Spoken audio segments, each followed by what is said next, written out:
Hello everyone and welcome. Before I kick off today, I just need you to humour me for a second, if that's okay. Now I've played around with the colour settings on this zoomed in footage of the sun's flares, and I want you to imagine for a second, okay, that you're glancing out of the window and you see the sun like this. Gosh, it would be a shock, wouldn't it? It really would. But the reality is truly just as outrageous. Just because these effects are veiled from us to a certain extent, and what we end up seeing is a misty, blurred version of what's really there, it doesn't mean to say that these colours and the behaviour of these objects or reflections isn't just as abnormal. Really, we have been conditioned, we've normalised what we see, and actually this whole array of phenomena that we see in our sky around our sun, this is artificial. It's just so clearly artificial, and you can really see the artificial nature of this when you play around with the colour. And I'm going to move on now. Because it's startling really when you think about it, and I want you to be able to see these things for what they really are, I suppose, and also to follow me on this journey that I'm on at the moment, where things are really becoming very, very clear. So yeah, thanks for joining me, and let's get on and see the next bit of footage. Right, so my battery was completely gone again, which is really strange, but here we go. Let's have a little go at doing this.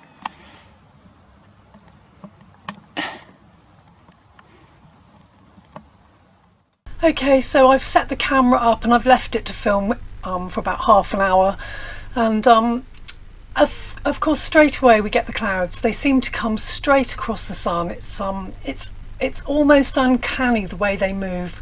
They're covering the lens flare there, look. Just thought I'd highlight that because that's really important, because lens flares come from within the camera, not from the sun itself. Yeah, so basically, what we were talking about in my last video, electrochromic smart glass, and the ability they have to cover whatever we're looking at. As soon as we point a digital camera, it leaves a digital signature. In my opinion, this is what's going on, and I've been watching this for 5 years. So yeah, here we go. We've got the haze coming in, this strange, this is what I was talking about with the smart glass, this strange mist comes across. It just seems to come across in a second. Look at it, it's like a veil being dropped. Now we know that they have the ability, the technology to literally manipulate the weather on a global scale. With that in mind, surely moving a few clouds around and flicking a switch and running an electric current through whatever they've got going on up there, nanoparticulates, etc. How easy is that for them to do? I mean, look at this, it's incredible. I've turned my back for 5 minutes and look what's happening to the sky. And it gets much worse. It's almost game over for my camera in a minute. I just want to read you a little bit here from an article which I'll leave a link for below.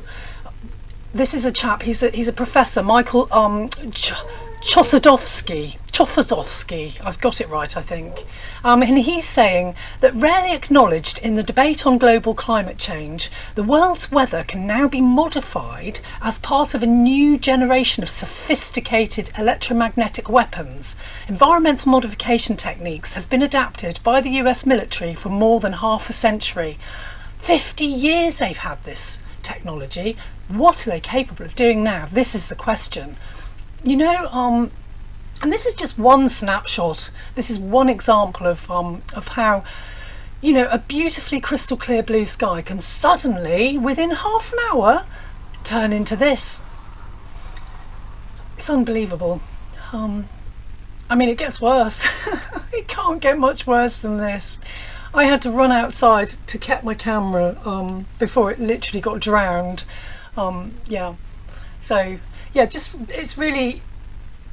it's uncanny. It's more than a coincidence. It happens every single time, and it is indicative of their ability to manipulate the weather, to manipulate clouds, to literally make clouds go wherever they want. Here we go, look. It's raining.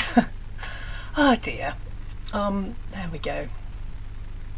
I can't really say much more than I have on this one. Yeah, it's incredible. It's incredible. But you know, this is just my opinion, and it's what's happened to me. It's my experience, and you know, this is another time-lapse piece of footage. Yes, I'm using the welder's glass again because it fascinates me seeing these rings in the sky. But as soon as I've got the camera up, here we go. Here we go. You know, the lines come across, the clouds come down. What I would like to say about this piece of footage is look at the lens flares. The lens flares are actually moving. This is what I discussed when I was chatting away about the lens flares that I've captured. There's one particular lens flare and it's always twitching. It's always quivering. There we go, and you can see it here. Camera is solid. It's on a tripod. Look, it's constantly moving lens flares. I mean, I don't know whether that's possible, is it? Unless it's a device that's actually moving that we are, you know, able to see through reflective methods or what have you. I don't know. I honestly don't know. Here we go. Here we go. Here we go. Down comes the veil. Down comes the veil. Every time, guys, every single time, you know, it's more than a coincidence, really. It's more than a coincidence. And let's have it said, their technology is all electromagnetic, isn't it? They have this amazing technology, and at the end of the day, when we point a digital device at the sky, I feel pretty certain that they detect that. It's not in my imagination. I mean, I could put endless videos together of time-lapse footage where this particular phenomena happens every time. So, and I think you might get bored if I put endless time-lapse footage together for you. So anyway, there you go. Thanks for watching.